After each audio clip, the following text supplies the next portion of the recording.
Hello welcome friends. ಇವತ್ತು ನಾವು ಕಾಸ್ಮೋಟೆಕ್ Lad ಸಾಫ್ಟ್ವೇರಲ್ಲಿ check checkout and ರಿಪೋರ್ಟ್ಸನ್ನು ಯಾವ ಥರ ನೋಡ್ಕೊಳ್ಳೋದು ಅಂತ ನೋಡೋಣ. ನೀವು ಲಾಗಿನ್ ಆದಮೇಲೆ ನಿಮಗೆ ಈ ಥರ ಆಪ್ಷನ್ಸ್ ಎಲ್ಲ ಓಪನ್ ಆಗಿರುತ್ತೆ ಹೋಮ್ ಪೇಜಲ್ಲಿ. ನೀವು ಹೋಮ್ ಪೇಜನ್ನು ಕ್ಲಿಕ್ ಮಾಡಿದರೆ ಈ ಥರ ಆಪ್ಷನ್ಸ್ ಓಪನ್ ಆಗಿರುತ್ತೆ. ಇಲ್ಲಿ ನಿಮಗೆ ಚೆಕ್-ಇನ್ ಅಂತ ಒಂದು ಆಪ್ಷನ್ ಇದೆ. ಚೆಕ್-ಇನ್ ಆಪ್ಷನ್ ಮೇಲ್ಗಡೆ ಕ್ಲಿಕ್ ಮಾಡಿದ ಮೇಲೆ ನೀವು ಚೆಕ್-ಇನ್ ಆಪ್ಷನ್ ಮೇಲೆ ಕ್ಲಿಕ್ ಮಾಡಿದ ಮೇಲೆ ಈ ಥರ ರೂಮ್ಸ್ ಲೇಔಟ್ ಬರುತ್ತೆ. ನಿಮ್ಮದು ಎಷ್ಟು ರೂಮ್ಸ್ ಇದೆ, ground floor, first floor, second ಫ್ಲೋರಲ್ಲಿ ಯಾವ ರೂಮ್ ಬೇಕೋ ಆ ರೂಮನ್ನು ಚಾಯ್ಸ್ ಮಾಡಬೇಕು. ಚಾಯ್ಸ್ ಮಾಡಿದ ಮೇಲೆ ಈ ಥರ ಅವ್ರದ್ದು ಡೀಟೇಲ್ಸ್ ಕೇಳ್ತಾ ಹೋಗುತ್ತೆ. ಇಲ್ಲಿ ಅವ್ರದ್ದು ಫೋಟೋ ಆಮೇಲೆ ಡಾಕ್ಯುಮೆಂಟನ್ನು ತೊಗೊಳಕ್ಕೆ ಆಪ್ಷನ್ ಇರುತ್ತೆ. ನಾನು ಕ್ಯಾಮ್ರಾನ ಬಂದ್ ಮಾಡಿರೋದ್ರಿಂದ ನಿಮಗೆ ಕಾಣಿಸ್ತಾ ಇಲ್ಲ. ಅವ್ರ ಡಾಕ್ಯುಮೆಂಟನ್ನು ಫೋಟೋ ಹತ್ರ ಇಟ್ಟು ಕ್ಯಾಮ್ರಾ ಹತ್ರ ಇಟ್ಟು ಟೇಕ್ ಸ್ನ್ಯಾಪ್ಶಾಟ್ ಅಂತ ಅನ್ನಬೇಕು. ಆಮೇಲೆ ಇಲ್ಲಿ ಡಾಕ್ಯುಮೆಂಟನ್ನು ಇಟ್ಟು ಟೇಕ್ ಸ್ನ್ಯಾಪ್ಶಾಟ್. ಒಂದನೇದು ಫೋಟೋ, ಎರಡನೇದು ಡಾಕ್ಯುಮೆಂಟ್, ಎರಡೂ ನೀವು ಈಗ ಟೇಕ್ ಸ್ನ್ಯಾಪ್ಶಾಟ್ ಅಂತ ಅಂದು ನೆಕ್ಸ್ಟ್ ಅವ್ರದ್ದೇ ಹೆಸರನ್ನು ಫಿಲಪ್ ಮಾಡಬೇಕು. ಈಗ ನಾನು ಮಾಡ್ತಾ ಇರೋದು ಸಿದ್ಧಾರ್ಥ್ ಅಂತ ಹೇಳಿ ಸಿದ್ಧಾರ್ಥ್ ನಂದೇ ಡೀಟೇಲ್ಸ್ ಫಿಲ್ ಮಾಡ್ತಾಯಿದ್ದೀನಿ. ಸಿದ್ಧಾರ್ಥ್ ಅಂತ ಹಾಕಿದ ತಕ್ಷಣ ಅವ್ರದ್ದು ಡೀಟೇಲ್ಸ್ ಬರುತ್ತೆ. ಅವ್ರದ್ದು 9535 ಮೊಬೈಲ್ ನಂಬರ್ ಏನಿರುತ್ತೆ ಮೊಬೈಲ್ ನಂಬರ್ನ ಎಂಟರ್ ಮಾಡೋದು. ಕಂಪ್ನಿ ನೇಮ್ ಇದ್ದರೆ ಕಂಪ್ನಿ ನಂಬರ್, GST ನಂಬರ್ ಬೇಕಾಗಿದ್ದರೆ GST ನಂಬರನ್ನು ಹಾಕಬೇಕು. ನಾನು 29XAD something XGP like that ಏನಿರುತ್ತೆ ಆ ಥರ ಫಿಲಪ್ ಮಾಡಬೇಕು. ನೆಕ್ಸ್ಟು ರೂಮ್ ನಂಬರ್ ಯಾವುದು 108 ಇದೆ ಅವ್ರದ್ದು. ನೆಕ್ಸ್ಟ್ ಬುಕ್ಕಿಂಗ್ ಟೈಪಲ್ಲಿ ಯಾವುದು walk-in, online, special guest. Walk-in guest ಅಂದರೆ ಅವ್ರದ್ದು ಏನಿರುತ್ತೆ 24 hours ಚೆಕ್ಔಟ್ ಟೈಮ್ ಇರುತ್ತೆ. ಆನ್ಲೈನ್ ಗೆಸ್ಟ್ ಅಂದರೆ ಎವ್ರಿ ಡೇ 12 o'clockಗೆ ಅವ್ರದ್ದು ಮಧ್ಯಾಹ್ನ 12 ಗಂಟೆಗೆ ಒನ್ ಡೇ ಅಂತ ಕನ್ಸಿಡರ್ ಆಗುತ್ತೆ. ಹಾಗಾಗಿ ವಾಕ್-ಇನ್ ಗೆಸ್ಟ್ ಇದ್ದರೆ ವಾಕ್-ಇನ್ ಗೆಸ್ಟ್ ಅಂತ ಸೆಲೆಕ್ಟ್ ಮಾಡಬೇಕು. ನೆಕ್ಸ್ಟ್ ಬುಕ್ಕಿಂಗ್ ಏಜೆಂಟ್, ನಿಮ್ಮದು ವಾಕ್-ಇನ್ ಗೆಸ್ಟ್ ಇದೆ, ಬುಕ್ ಮೈ ಟ್ರಿಪ್ ಇದೆ, ಕ್ಲಿಯರ್ ಟ್ರಿಪ್ ಇದೆ. ಕ್ಲಿಯರ್ ಟ್ರಿಪ್ ಅಂತ ವೆಬ್ಸೈಟ್ಸ್ ಇರುತ್ತೆ. ಆಮೇಲೆ ಅಗೋಡಾದಿಂದ ಬರ್ತಾರೆ. ಈ ಥರ ವೆಬ್ಸೈಟ್ಸ್ ಇದೆಯಲ್ಲ ಅವರಿಂದ ಬಂದರೆ ಅವ್ರನ್ನ ನೀವು ಇಲ್ಲಿ ಮೆನ್ಷನ್ ಮಾಡ್ಕೋಬೋದು. ಅಥವಾ ಲೋಕಲ್ ಏಜೆಂಟ್ಸ್ ಯಾರಾದರೂ ನಿಮಗೆ ತಂದು ಇಂಟ್ರೊಡ್ಯೂಸ್ ಮಾಡಿಸ್ತಿದ್ರೆ ಅವ್ರಿಗೇನಾದರೂ ನೀವು ಕಮಿಷನ್ ಕೊಡ್ತಿದ್ರೆ ಅದನ್ನು ನೀವು ಇಲ್ಲಿ ಬುಕ್ಕಿಂಗ್ ಏಜೆಂಟ್ಸಲ್ಲಿ ಮೆನ್ಷನ್ ಮಾಡ್ಬೋದು. ನಾನು ವಾಕ್-ಇನ್ ಗೆಸ್ಟ್ ಅಂತ ತೊಗೊಂಡಿದ್ದೀನಿ. ಬುಕ್ಕಿಂಗ್ AC ಮಾಡಿದ್ದಾರೆ, ನಾನ್ AC ಮಾಡಿದ್ದಾರೆ, ಅದನ್ನು ಸೆಲೆಕ್ಟ್ ಮಾಡಿದ ತಕ್ಷಣ ರೆಂಟ್ ಪರ್ ಡೇ ಆಟೋಮೆಟಿಕ್ಕಾಗಿ ಬರುತ್ತೆ. ಆಮೇಲೆ ಅದರದ್ದು ಡಿಪಾಸಿಟ್ ರೇಟ್ ಕೊಟ್ಟಿದ್ದಾರೆ. ನಾನು 1200 ರೆಂಟ್ ಇದೆ, 1500 ಅಂತ ಡಿಪಾಸಿಟ್ ತೊಗೋತೀನಿ. ನೆಕ್ಸ್ಟ್ ಅದರದ್ದು ಮೋಡ್ ಆಫ್ ಪೇಮೆಂಟ್ ಯಾವ ಥರ ಕ್ಯಾಶ್ ಕೊಟ್ಟಿದ್ದಾರೆ, ಕಾರ್ಡ್ ಕೊಟ್ಟಿದ್ದಾರೆ, ಆನ್ಲೈನ್ ಮಾಡಿದ್ದಾರೆ ಅಂಥೇಳಿ ನಿಮಗೆ ಆಪ್ಷನ್ ಇದೆ. ನಂಬರ್ ಆಫ್ ಪರ್ಸನ್ಸ್, ಅವ್ರು ಎಷ್ಟು ಜನ ಬಂದಿರ್ತಾರೆ ಅದನ್ನು ಅಲ್ಲಿ ಎಂಟ್ರಿ ಮಾಡಬೇಕು. GR ನಂಬರ್ ಅಂದರೆ ಏನಿರುತ್ತೆ, ಇದು ನೀವು ರಿಜಿಸ್ಟ್ರಲ್ಲೇ ಬರೆದಿರ್ತೀರಲ್ಲ ಆ ರಿಜಿಸ್ಟರ್ ನಂಬರ್ನ ಇದನ್ನು ಎಂಟ್ರಿ ಮಾಡೋದ್ರಿಂದ ನೆಕ್ಸ್ಟ್ ಟೈಮ್ ನೀವು ಅವ್ರು ಏನಾದರೂ ಬಂದರೆ ಅದನ್ನು ವೆರಿಫಿಕೇಷನ್ಗೆ ಏನಾದರೂ ಬಂದರೆ ಯಾರಾದರೂ ಆವಾಗ ಹೆಲ್ಪ್ ಆಗುತ್ತೆ ನಿಮಗೆ ಅವ್ರದ್ದು GR ನಂಬರ್ ಡೈರೆಕ್ಟಾಗಿ ಫೈಂಡ್ ಔಟ್ ಮಾಡೋಕ್ಕೆ. ಬುಕ್ಕಿಂಗ್ ID, ಇದು ಬುಕ್ಕಿಂಗ್ ID ಆನ್ಲೈನಿಂದ ಸಿಗುತ್ತೆ ನಿಮಗೆ. ಯಾರಾದರೂ ಆನ್ಲೈನ್ ಬುಕ್ ಮಾಡಿ ಬಂದಿದ್ದರೆ ಅವ್ರದ್ದು ಬುಕ್ಕಿಂಗ್ ID ಇರುತ್ತೆ. ಒಬ್ಬೊಬ್ರು ಕೇಳ್ತಾರೆ ಅಂಥೇಳಿ ಬುಕ್ಕಿಂಗ್ IDಯನ್ನು ನೀವು ಮೆನ್ಷನ್ ಮಾಡೋಕ್ಕೆ ಆಪ್ಷನ್ ಇದೆ.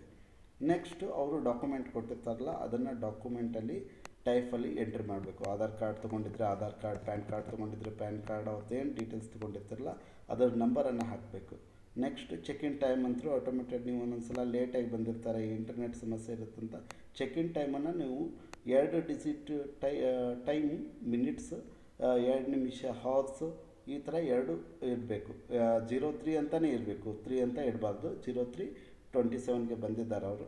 ಆಮೇಲೆ ಚೆಕ್ಔಟ್ ಯಾವತ್ತು ಹೋಗ್ತಾ ಇದ್ದಾರೆ ಅಂಥೇಳಿ ನೀವು ಮೆನ್ಷನ್ ಮಾಡ್ಕೋಬೋದು. ನಾಳೆ ಹೋಗ್ತಾ ಇದ್ದಾರೆ, ನಾಳೆ ಮಧ್ಯಾಹ್ನ ಹೋಗ್ತಾರೆ ಅವರು.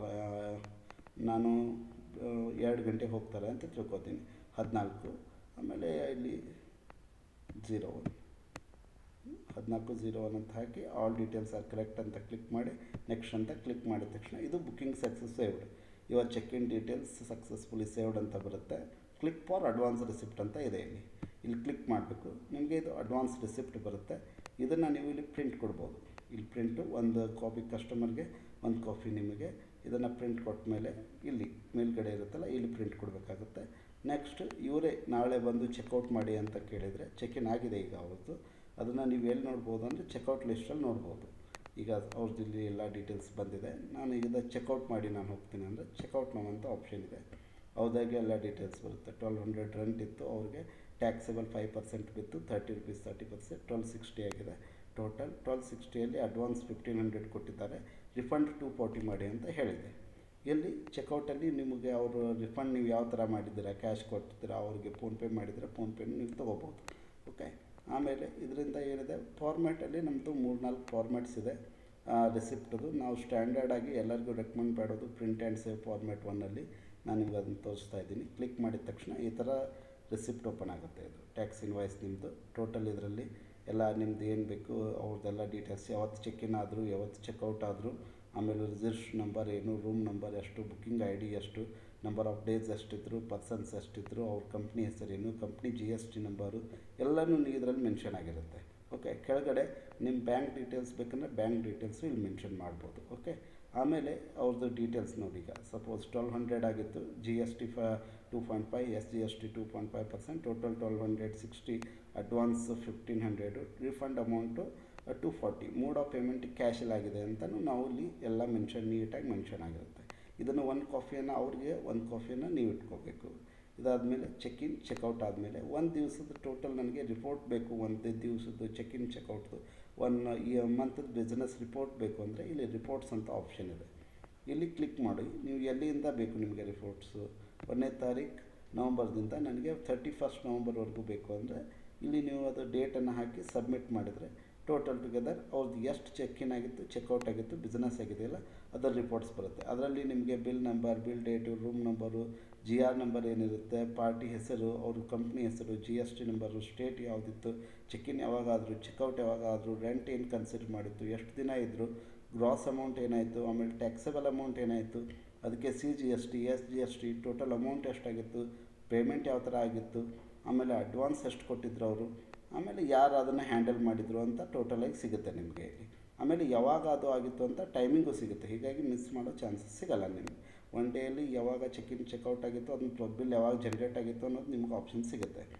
ಆಮೇಲೆ ನೆಕ್ಸ್ಟ್ ಏನಿದೆ, ಇದು ಚೆಕ್ ಇನ್ ಚೆಕ್ಔಟ್ ರಿಪೋರ್ಟಲ್ಲಿ ಚೆಕ್ಔಟ್ ರಿಪೋರ್ಟ್ಸ್. ಇದು ಹೋಮ್ ಪೇಜಲ್ಲಿ ಹೋದರೆ ರಿಪೋರ್ಟ್ಸಲ್ಲಿ ಸಿಗುತ್ತೆ. ಇದು ಚೆಕ್ ಇನ್ನು ಎಂಟ್ರಿ ತೊಗೊಳ್ಳೋಕ್ಕೆ ನಿಮಗೆ 108 ಎಂಗೇಜ್ ಇದೆ ಅಂತ, ರೂಮ್ ಟು ಕ್ಲೀನ್ ಅಂತ ಹೋಗಿದೆ ಈಗ ಅದು. ಓಕೆ, ಇಲ್ಲಿ ಚೆಕ್ ಇನ್ ಆಗುತ್ತೆ, ಚೆಕ್ಔಟಲ್ಲಿ ಚೆಕ್ಔಟ್ ಆಗುತ್ತೆ, ರಿಪೋರ್ಟ್ಸಲ್ಲಿ ರಿಪೋರ್ಟ್ಸ್ ಬರುತ್ತೆ. ಈಗ ರೂಮ್ ಚೆಕ್ಔಟ್ ಆದಮೇಲೆ ಅದು ರೂಮ್ ಟು ಕ್ಲೀನ್ ಹೋಗಿರುತ್ತೆ. ಅದನ್ನು ಕ್ಲೀನ್ ಮಾಡಿ ಬಂದ ತಕ್ಷಣ ನೀವು ರೆಡಿ ಆಗಿದೆ ಅಂತ ಹೇಳಿ ಅಪ್ಡೇಟ್ ಮಾಡಬೇಕು. ಇಲ್ಲಿ ರೆಡಿ ಆಗಿದೆ ಅಥವಾ ಡ್ಯಾಮೇಜ್ ಇದೆ, ಮೇಂಟೆನೆನ್ಸಲ್ಲಿದೆ ಅಂತ ರೂಮ್ ಸ್ಟೇಟಸಲ್ಲಿ ಅಪ್ಡೇಟ್ ಮಾಡೋವರೆಗೂ ನಿಮಗೆ ಮತ್ತೆ ಹೊಳ್ಳಿ ಚೆಕ್ ಇನ್ ಬರೋಲ್ಲ. ಅದರ ಸಂಬಂಧ ಇಲ್ಲಿ ರೂಮ್ ಸ್ಟೇಟಸ್ ಅಂತ ಹೋಮ್ ಪೇಜಲ್ಲಿ ರೂಮ್ ಸ್ಟೇಟಸ್ ಅಂತ ಆಪ್ಷನ್ ಇದೆಯಲ್ಲ, ಇಲ್ಲಿ ಬಂದುಬಿಟ್ಟು ನೀವು ರೂಮ್ ರೆಡಿ ಆಗಿದೆ, ಅದು ಕ್ಲೀನ್ ಮಾಡಿದ್ದೀವಿ ನಾವು ಅಂತ ಹೇಳಿ ಅಪ್ಡೇಟ್ ಮಾಡಬೇಕು. ಆವಾಗ ಏನಾಗುತ್ತೆ, ನಿಮಗೆ ಮತ್ತೆ ಚೆಕ್ ಇನ್ ಮಾಡೋದಕ್ಕೆ ಅದು ಆಪ್ಷನ್ ಎನೇಬಲ್ ಆಗುತ್ತೆ. ಅದುವರೆಗೂ ಅದು ಚೆಕ್ ಇನ್ ಮಾಡೋದಕ್ಕೆ ಆಪ್ಷನ್ ಎನೇಬಲ್ ಆಗೋಲ್ಲ. ಅದು ಅಂಡರ್ ಕ್ಲೀನಲ್ಲಿರುತ್ತೆ, ರೂಮ್ ಟು ಕ್ಲೀನಲ್ಲಿರುತ್ತೆ. ಓಕೆ, ಟೋಟಲ್ ಈಗ ನಾವು ನೋಡಿದ್ದೀವಿ ಚೆಕ್ ಇನ್, ಚೆಕ್ಔಟ್ ಹಾಗೂ ರಿಪೋರ್ಟ್ಸ್ ಆ್ಯಂಡ್ ರೂಮ್ ಸ್ಟೇಟಸ್. ಇದು ಮೇನ್ 4 ಆಪ್ಷನ್ಸ್ ನೀವು ಯೂಸ್ ಮಾಡೋದು. ಇದರಲ್ಲಿ ಏನಾದರೂ ನಿಮಗೆ ಡೌಟ್ಸ್ ಇದ್ದರೆ ನನಗೆ ಕಾಂಟ್ಯಾಕ್ಟ್ ಮಾಡಿ. Thank you.